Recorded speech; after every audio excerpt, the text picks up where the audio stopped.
All right, on this episode of Bouts Talking Bouts, we got a big fight going, BKFC 9, and we've got the heavyweight championship up for grabs. It is Chase Sherman taking on Joey Beltran on November 16th, and I've got Joey on the show. How's it going, man? How are you doing, man?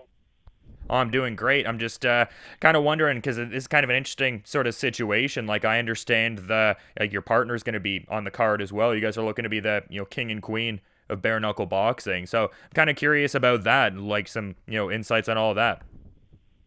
Oh no, this is fucking. This is some dumb shit. But no, because the funny thing is like, so my girl said it kind of in a joking manner, but then she's not even fighting for the title, so they just like took the headline and ran with it. But I mean, yes. Long story short, we are fighting on the same show, which has brought its own set of like interesting challenges, if you will. Dealing with that. But I mean, we're both doing well. We're both pros.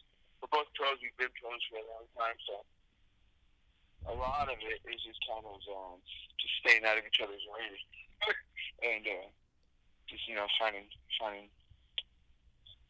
pleasure in the quiet moments. But I mean, as far as like training and stuff, like she has her own deal, I have my own deal, and like I said, man, we both been doing this for a long time, so it should be pretty fun. Yeah, absolutely. I imagine there's some benefit to having a partner that is like doing something that's the exact same as what you're doing, and both preparing for a common goal. I imagine that's probably pretty helpful and all. Yeah, it can be for sure. And this is a big fight here. I mean, the lineage behind this championship is quite impressive. I mean, over a century of history behind it. What does it mean to you? Is this like a significant thing for you to be fighting for a championship that has such a rich lineage behind it? Absolutely. I mean, when I try not to put too much as far as thinking into it. Um, it's just another fight. 5 rounds, a 2 minute round fight with Chase Sherman. That's how I look at it. As far as I push my daily training and everything, and making sure that I'm, absolutely 100% ready to handle that. And then, but when I do sit and think about it, when people bring it up to me, and I take a moment to breathe and really think about it, yeah, man, it's a big fucking deal. Definitely is. Absolutely. And I'm curious as to what your assessment of, Chase Sherman's skill set is ahead of this fight. I mean, got out there and had a couple fights on the circuit already, won the title from Arnold Adams in his last outing. What are your thoughts on Sherman's skill set overall? I mean, Chase Sherman is a big, strong, heavyweight, very athletic. But I've fought big, strong, athletic heavyweights my whole career, so it's not anything uh, spectacular. But really, I'm just focused on you know making a total monster out of myself. So when I go in there, I'm gonna be problems for anybody, whether it's Chase Sherman or whoever it is on down the road. I'm just on a whole different mindset right now, and I'm coming for that belt and defend it and go on from there. And I'm kind of curious because I noticed that you had a win in MMA competition listed on your Tapology page there in the last outing. Are you kind of planning on you sort of concurrently doing both mixed martial arts and bare knuckle boxing, or if you get the ideal outcome with this fight, would it just be a straight ahead focus on BKB? Well, I mean, the thing is you know, if I, once I win this title, and then I would imagine, or I would hope that, the promotion gets behind me and starts promoting me, and then I'll go 100% in. But, promoters do weird things, and everybody has their own narrative that they want to pitch. And if I'm not part of that, well, then I'm not going to sit around and mope about it. I'm a prize fighter. I go where the money's at. And if that money's in Russia, if the money's in Bellator, I just want to make sure that I'm ready no matter where the opponent pops up. The opportunity comes, I'm going to be there, ready to go, ready to do what I do. Yeah, for sure. So your perception is that the promotion isn't necessarily like getting maybe as behind you as they could? Well, I mean, the thing is, like, I think me and Chase are both a little salty. The heavyweight title is not the main event. The main event is Artem and Jason Reed. I mean, don't get me wrong, that was a phenomenal fight the first time around. But take it from somebody who had his own bloodbath battle with Tony Lopez. There's no guarantee the second one's going to be like that. is a gamble. Both people have to be willing to lay it all on the line. And the fact that, Jason Knight's already saying he's going to show his skills, that kind of leads me to believe he might be, everybody says they want that type of fight until they go to that type of fight, especially a bare knuckle one, and you kind of have bad memories about it.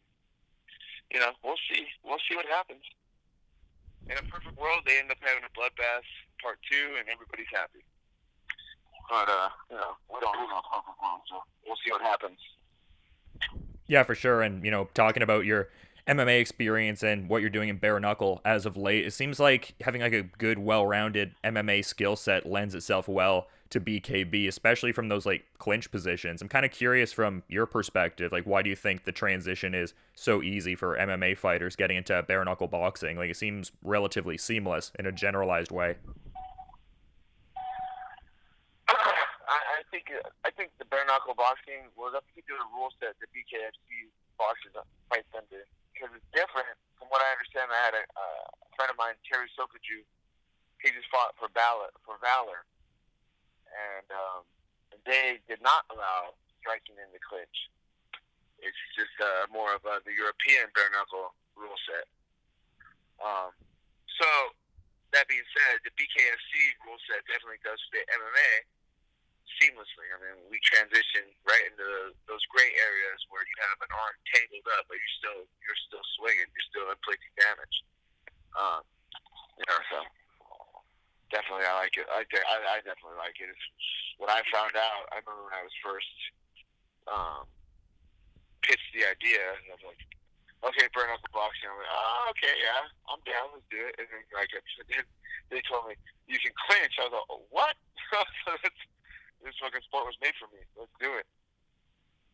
Yeah, absolutely, man. And it seems like something else you're, very much passionate about outside of the aforementioned combat sports is pro wrestling. I was noticing you retweeted a picture of the Fiend there when he had the Universal title, and I saw a couple AEW retweets in there too. How fun is it to be a modern pro wrestling fan? I mean, definitely with the change of AEW, because I know that, like, I really, really tried. I really, really wanted to get back into wrestling because I grew up with it. And I tried to get back in a couple of times. And I saw Roman Reigns win the Royal Rumble one too many times, and I was like, "That's it. I'm fucking done. You're not gonna take my money anymore." And then I started watching Being the Elite, and then really got into that, New Japan, and then when they spawned off and put on AEW, their last few shows has just been fucking phenomenal, man. It really is. It really is an exciting time to be a fan. Absolutely. And I was doing some backgrounding for this. I also was noticing from the BKB Hall of Fame that your fight with Tony Lopez was addressed as a historical fight of significance, and the statue will be up there in the Hall of Fame. What does that distinction mean to you?